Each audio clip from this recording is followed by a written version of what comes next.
Hey guys, welcome back to Sunjida Nova. Today I'm going to talk about idioms.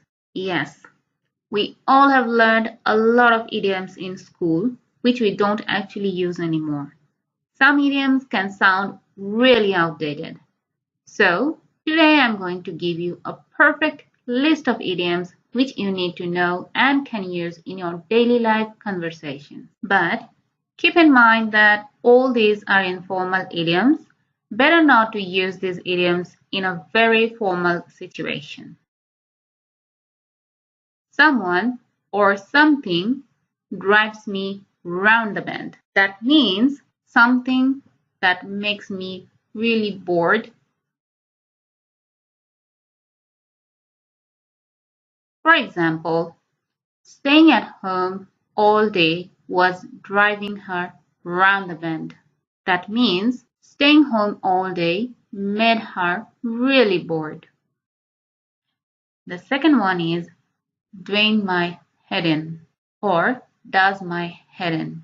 If something does or doing your head in, then it's something that really annoys you. So this one is quite related to the first one.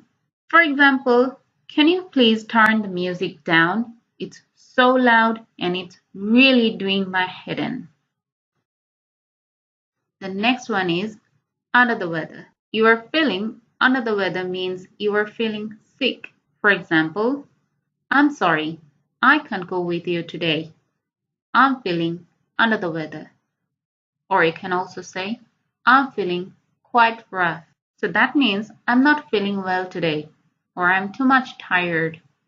Now, I want you to think of a time when you were really happy, some great news that you received, or something great happened to you. If you want to share with me, write down in the comment below this video, but instead of saying that you were extremely happy about that moment, use the idiom over the moon. That means extremely happy. If someone is really annoying or they're acting stupid, then I could tell them that they need to get a grip. Get a grip means make an effort to take control of your emotions. It's kind of similar to when people say, grow up.